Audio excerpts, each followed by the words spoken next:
further on.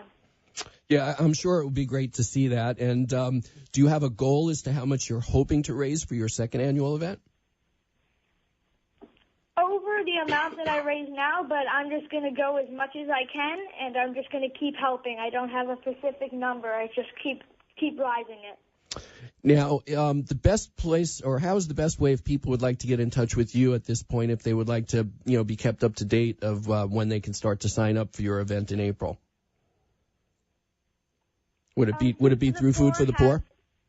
Food for the Poor has a website that people can donate money, and it shows my golf tournament. Okay, so I have their website. It's foodforthepoor.org. So, I happen to know those people. That's how I came to find you, and I'm certainly glad that I did.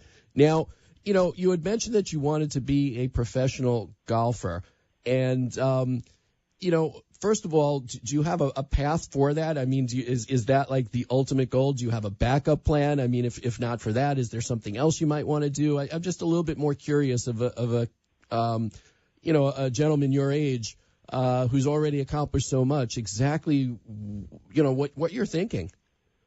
Well, my main goal is being a professional golfer, but obviously, as you know, I focus very hard on my schoolwork, just in case anything happens, and my main goal is to get into an Ivy League school, and I want to be a businessman if anything happens to my golf. Well, now you're talking my language, because I'm more of a business person myself, so that I could relate to more. The golf, I knew I was never going to be a pro, so I had to give up that dream a long time ago. I kept lying for a long time that I'll try out for the Champions Tour, but unfortunately my time has come and gone for that too, so it's unfortunate. But now, I mean, what about as far as charitable endeavors? I mean, you have this great relationship with this charity. I mean, at one point, do you have your sights set on other things? Are you going to have your own foundation one day? That might be a possibility, but I mostly want to help Food for the Poor for right now and raise as much money as I can. Well, it's certainly a noble cause, and obviously living here in the Palm Beach area, we know what hurricanes are like. We just were fortunate to escape with just a glancing blow this same Hurricane Matthew that they got such a nasty hit with. But it can happen to any of us, and unfortunately, of course, they don't have housing that's built to withstand it or the infrastructure.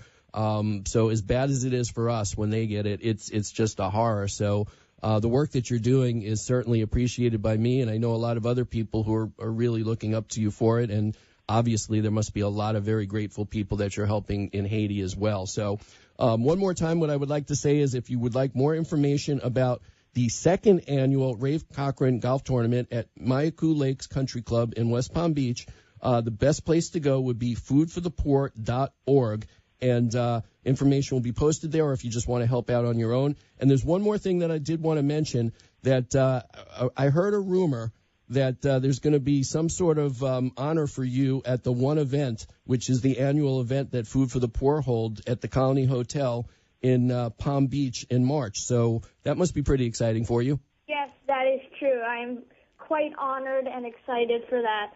Well, I can't think of anybody else who's more deserving, so congratulations for that. And what I'll do is I'll keep this information, and from time to time I'll remind our listeners, so hopefully a few of them will sign up and play in this event in April. Well, thank you very much. Well, thank you so much, and congratulations. Thank you. All righty, bye-bye. What we're going to do is we're going to take one more quick break, and then we're going to be talking a little bit about this new concept from Marriott, their Innovation Lab at the Charlotte Marriott City Center with the general manager, Chrissy Wright. You don't want to miss it, so stay tuned for more of the Golf and Travel Show. We'll be right back. Cinderella story, out of nowhere, a former greenskeeper now about to become Masters champion. It looks like I'm a wreck. It's in the hole!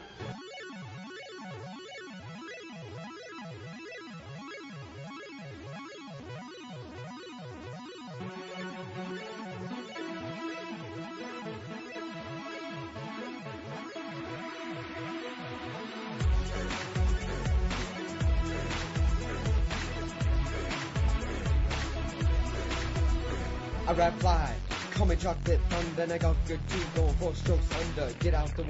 And we are back in time for one more message from our sponsor, Labor Finders. If your business needs industrial workers or if you're looking for work, you got to call Labor Finders. Labor Finders places for temporary or temporary to hire opportunities for skilled, semi-skilled, or general labor positions such as plumbers, electricians, concrete workers, forklift operators, hospitality workers, office clerical, and so much more. Labor Finders has almost 200 offices nationwide. Near here in Homestead, Boca Raton, near Boca Raton, they have offices in Homestead, Miami, Fort Lauderdale, West Palm Beach, Jupiter, and in Charlotte, North Carolina. So if you need legal insured workers or if you want to work, call Labor Finders toll free at 800-864-7749. That's 800-864-7749 or visit laborfinders.com.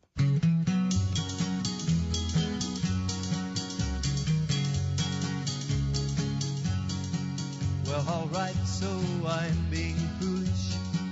Well, all right, let people know about the dreams and wishes you wish in the night when lights are low.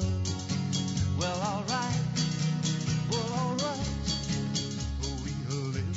And we are back, and thanks to Buddy Holly for introducing Miss Right for me, or All Right, I guess. All right, maybe that's a stretch. But in any event, Marriott, I stay at their places often, all their different brands around the country. I always enjoy my stays. They do a great job.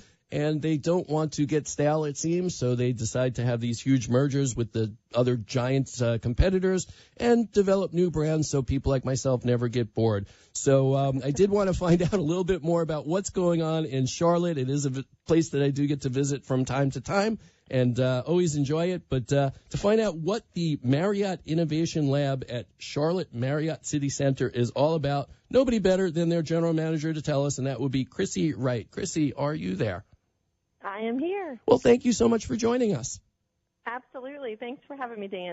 It is a pleasure, and I had heard about this transformation a couple of months ago, and your grand reopening, I guess, maybe happened a week or two or so ago. So fortunately for us, now we can have some hindsight and hear how it all went and what it was all about. So before we go too far, I always like to ask my guests a little bit about themselves first. So why don't you tell us all perhaps where you were in the hospitality industry, what brought you to Marriott, and perhaps how long you've been in Charlotte? Absolutely. So, again, my name is Chrissy Wright. I have been really with Marriott I say my entire life. My mom spent 35 years with the company, and so I kind of grew up in it and went to college in Nashville, Tennessee. And after graduating, relocated to Atlanta for about 20 years with Marriott. So this is all I know, and it's been a fabulous almost 25 years next year with the company. So most of my career in Atlanta, I transitioned to Charlotte 18 months ago to work on this project for Marriott, and it's been a phenomenal road, and can't wait to share it with you. Well, I'm very interested to hear. Now, obviously, this is the first location, I guess, that this experiment, so to speak, has happened at. So why don't you talk, I guess, a little bit kind of step by step about the kinds of changes versus your previous, city center hotel there, how it's evolved and what's actually been done to make it different. Sure. Yeah, so we started on this journey with Marriott probably 3 years ago, really to reinvent the flagship brand, so the Marriott brand for the hotel. So over the past 3 years, Marriott actually purchased this building, this hotel, in August of 2013, and really began the journey on how do we create and deliver different experiences with multi-generational appeal. As you know, the travelers, and we have all generations traveling right now, and so. We started out on that journey a couple of years ago, and like you said, we had our grand opening on October 11th, and it was phenomenal. So a little bit about the Beta Hotel. So it's, like you said, it's our first in the company. So our hotel is actually like a live lab for the company. So when we have new concepts and initiatives and innovations that are developed or began to create out of our headquarters, our hotel is where they bring those initiatives or innovations too, and we test them in a live test environment with a hotel that's running, and work through to decide or determine, does it make sense to scale some of these initiatives globally in the Marriott brand, or is it something specific to Charlotte or a type of the Marriott brand type of hotel? So in Charlotte, it's completely different. So it starts at arrival. When you come to the front desk, you're a seasoned traveler, so you know what the front desk typically looks like. Sure. We've created an experience where it's very what we're calling kind of high tech, high touch. So all of our associates have tablets that they check you in on. It's no longer the computer terminals. It's a very flexible space, so we really give you choices how you want to check in. You can check in the lobby, you can check in our M Club, or at on the front drive, at the porte cochere whenever you arrive. Or we have the option to do mobile key, which I don't know if you've had experience with it yet, but I have. You can use your mobile device to be as your room key. Mm-hmm. And so, a lot of our customers are taking that option. So you never even come by the front desk. You just, check in on the Marriott app, Rewards app, and then it will send you your key electronically. So customer feedback on that has been great. I think guests still want to interact with our associates, but it's at their leisure. It's not right when you check in. So we have, a host that are available all the time, but it gives the guests an option. Wait, before you go too far, let me try and narrow this down. So out of all of the changes that you've done, what is the one thing that has gotten the most incredible reception or surprise reception, and perhaps the one thing that maybe you thought was going to just be amazing and maybe wasn't exactly what you thought? Okay, so what's been the most amazing? Two components. The guest room, completely different than what you see in our typical Marriott hotels. We've redesigned it, more modern design with more architectural elements. Fantastic. I think what I'm most excited about is our food and beverage offering. So we have this immersive kitchen that, I don't know if you've seen pictures yet, but I did see one picture. Fabulous, open kitchen. Mm-hmm. Most of our tables, you can see into the kitchen to see what the chefs are doing. They come out, visit the table, so it's very open, and it's not like you can just view in there. There's actually a lot of engagement with our guests through the culinary team, so that's phenomenal. And then our coffee shop, which I think you have a picture on the Facebook page, yes, of Coco and the Director, which has been the biggest win for us, and really all of these food and beverage spaces are focused around not only the hotel guests but the local community, and it's been a huge opportunity in the community. I think we have over 1,000 Facebook likes on Stoke and Coco and the Director, which are our two outlets. So it's really gotten a lot of PR and recognition in the community, which we're really excited about. Now, I noticed in some of the information that came from the folks at Marriott that they're preparing for Gen Z. So so that's okay. but I'm like a baby boomer. So, I mean, have you had guests of other generations, and have they grasped the concept as well? Absolutely. I think what I love about this hotel and this concept is we're listening to everyone. We have live beta buttons in the hotel where guests can give immediate feedback. And so there are going to be things that we change, but I will tell you the feedback across all generations, from baby boomers to Gen Y or millennials, has been extremely positive about the direction that Marriott's going as a brand. So it's really been very well received. Now, so this is in Charlotte. Now, is Charlotte considered, at least for the hospitality industry, a place where marketing testing is done? I mean, my day job, I'm a marketer, and I know places like Cleveland or Toledo or typically where companies introduce new things. So is it typical for a hotel brand to choose Charlotte? I think Charlotte was it's such a young and vibrant city. You have so many of millennials in Charlotte.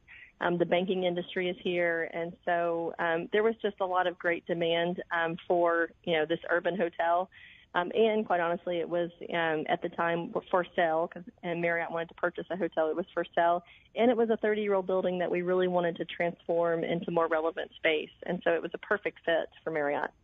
Now, you talk about Charlotte, and I visit Charlotte, from time to time on business, and I always like the vibe in the city, and there's a couple of restaurants that I like, and I like to walk around, and I know that I guess the NASCAR Hall of Fame or museum is there or something. Mm-hmm. But I've never really acted like a tourist in the town. So if somebody was to come and stay in downtown Charlotte, what is it that surrounds you that the average person, has to go do and see? Sure. What I love about our hotel is we're walking distance within the Panther Stadium. So if you love football, we have the Knights Stadium, which is our AAA baseball team, which is phenomenal. And the ambiance and the environment there is amazing. We're in walking distance to that.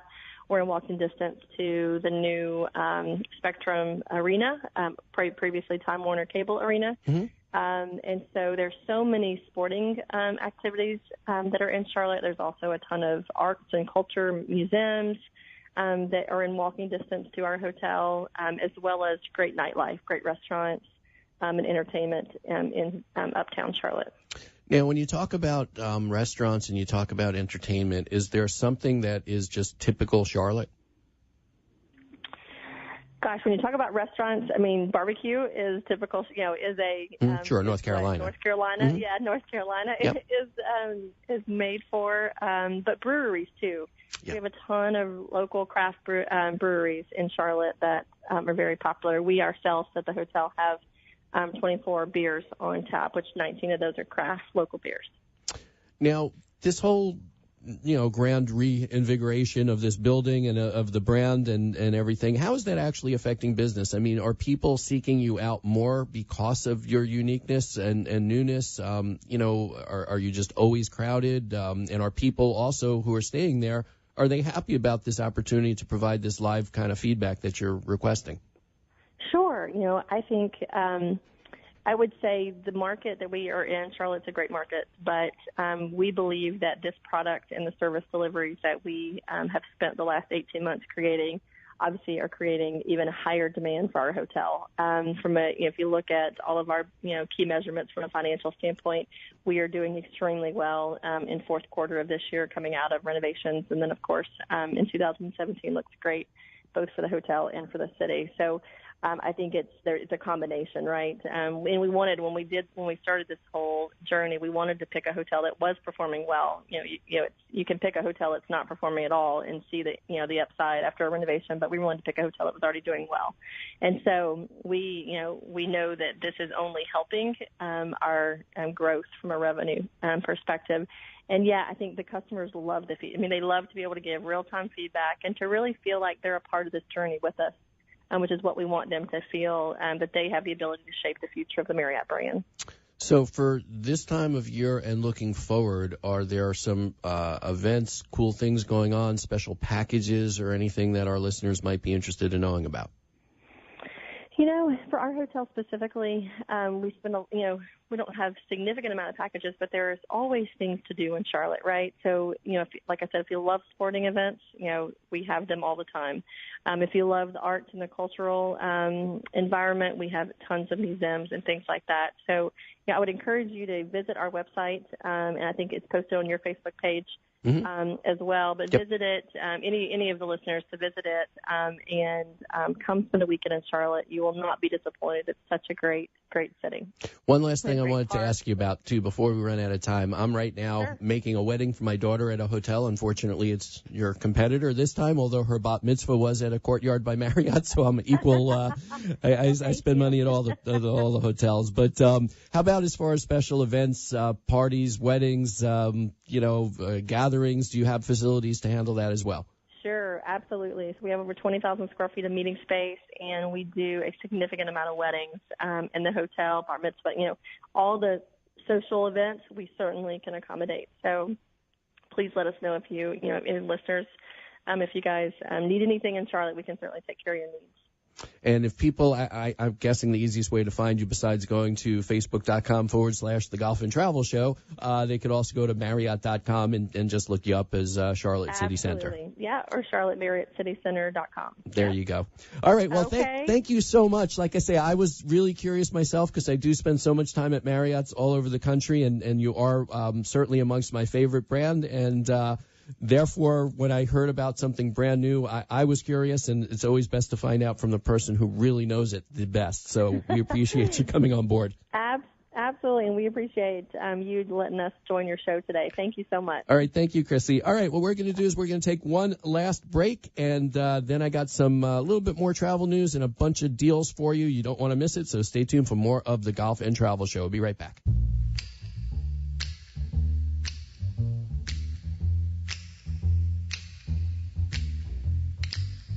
Trailer for sale or rent, rooms to let 50 cents, no phone, no pool, no pets, ain't got no cigarettes, but 2 hours of pushing broom buys a 8 by 12 4-bedroom. I'm a man of means by no means, king of the road. And we are back. And, sometimes I feel like the king of the road. This is my busy travel season that I'm heading into. And as I mentioned, I will be in North Carolina, but in the Asheville area in a month or so, and going to check out the Blue Ridge Mountains and the whole Asheville area. So I'm looking forward to that. I do enjoy going to North Carolina. They've got nice things to see, beautiful terrain, some great barbecue, and just some really warm people. So that's what I look forward to most. I'm also heading out to San Diego in the next few days, so that'll be fun as well. I always enjoy heading out to the West Coast. It's a little bit different out there, a lot less humidity than Florida, so it's nice to get some of that cool, fresh air off the Pacific. I also enjoy the seafood off the Pacific, and the cooking out there in California and San Diego is excellent, so I'm looking forward to that as well. Another topic that I wanted to touch on briefly before I hit you with some of my deals is something that we've been talking about for a while, and that's travel to Cuba. And my favorite airline is kind of really upping the ante when it comes to Cuba, and that would be Southwest Airlines. They now have flights from Fort Lauderdale, just up the road from where I'm sitting, round trip for as little as $149 to Havana or Varadero, Cuba. And it seems that with all of these airlines coming on board with so many seats hitting the market, that the market's a little bit soft. So, actually they're advertising the flights to Cuba is only $59, but unfortunately, due to the different taxes, they start at $91 coming back, so hence the $149. But these are with 14-day advance purchase, and there's a couple other rules. It's through November 20th, so you got to hurry, but it may get extended. Again, it's all a matter of supply and demand. Keep in mind that we've also spoken a little bit about the hotels. It's not easy to get hotels because so many people from so many cities in the U.S. are flying there, as well as all the international traffic. A lot of people have suggested using sites like Airbnb and staying in people's homes in Cuba because, that's their version of capitalism. That's how they can make an extra buck or two. And from what I understand, that there are some lovely homes that you can stay in with the local folks from Cuba there really treating you well, and you get a different perspective and an opportunity to learn a lot more when you can stay in somebody's home as opposed to a hotel. So keep all that into consideration, but obviously I enjoy flying on Southwest, and those kinds of rates are what they should be. I mean, when it was more restrictive, there were charters that you could take, under certain circumstances, and you were going to pay like 4, 5, 6 times as much for probably lousy service. So it's nice to see that market is opening up. It's always good for the consumer, of course, which is what I worry about. Speaking of the consumer, all of us, I always save some of the best things for last, which are some of my deals for you. I've got 3 of them for today. And as always, we typically like to start a little bit closer to home and try and kind of work our way further and further. Sometimes it's difficult for me because world geography, well, I'm okay, but, it sometimes gets a little dicey. But we're going to start out in a place that I know is the closest because it's in Florida. And this would be a really nice resort in a city that I enjoy going to. And typically, if I'm there on business, it might be in peak season. If I'm paying for it myself, it's more likely that it's going to be off season because Naples can be a little bit pricey, especially if you want to stay at one of the nicer properties. So I got a nice property for you with deals into December. So we're not talking about the dead off season at 45% off. And I did find this on Travel Zoo, where I typically find a lot of my deals. And this is at the Naples Grand Beach Resort. So you are right there on the beach, a beautiful beach, I might add. The beaches in Naples are wonderful. And this hotel recently completed multi-millions of dollars in renovations. Families enjoy this place as well, from what I've heard and what I know. And on weekdays, like I say, on many, many nights, and I did check the availability, there are many nights that are available, as little as $149. And for an oceanfront upscale property in Naples into December, that is very, very inexpensive. Weekends are only $20 more, which is equally very cool, because, you would pay typically a lot this time of year. But not only that, it includes a daily $25 food and beverage credit that you're getting back. And eating and drinking in Naples can be a little bit pricey, so that is very, very cool.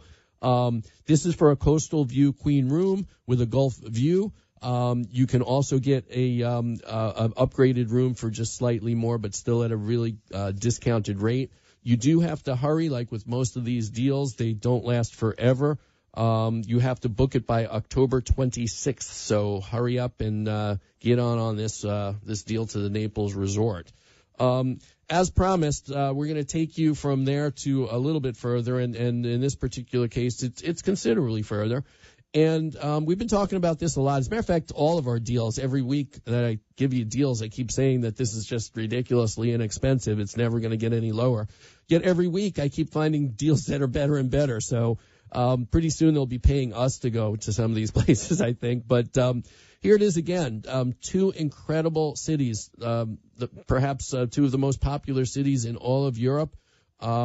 Paris, where I have been, and Rome, where I have not. I've been to Italy, but not Rome. I've been to northern Italy. Here is a deal that is a really, really good deal. Also found on Travel Zoo as well.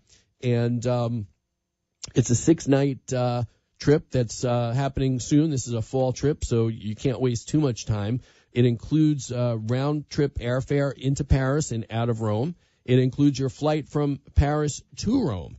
It includes 3 nights lodging in Paris, 3 nights lodging in Rome, daily breakfast, although if you change hotels, you may not always, but most of them do include breakfast. All your airfare is included. All your hotel taxes are included. There are dates available, several dates in November and in December.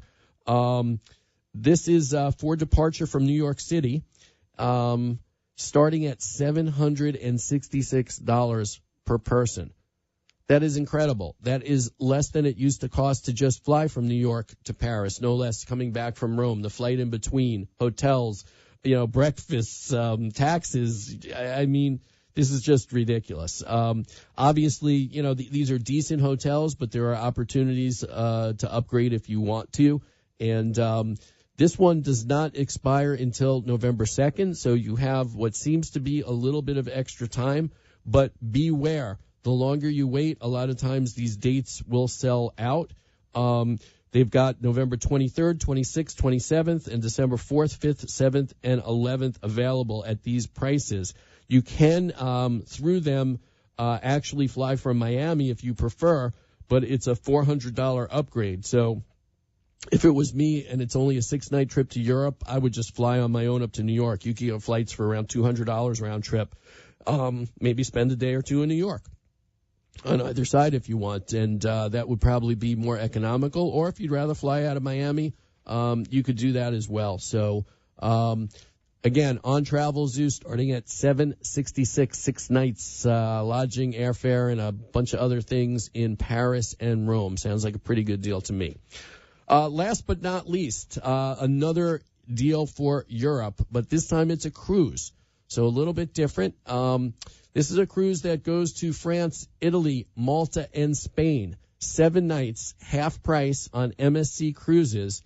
It is $610, but that's for a balcony cabin. That is not an interior cabin. That is an incredible price for this. There are departures on December 11th, November 26th, December 3rd, January 7th, 14th, and 21st on 2 different, all on the same trip, the Splendida. You sail from either depending on which date you go, Genoa, stopping in Rome, Palermo, Valletta, Barcelona, and Marseille. And you may have it in a different order on different dates. It's part of a larger sale on all of MSC cruises, so if that's not exactly what you want, then you can get some others. But for a balcony, $610, 7 nights is under $100 a night. Remember, this includes all of your meals and stuff, too, when you're on a cruise. So, and oftentimes these really good deals are for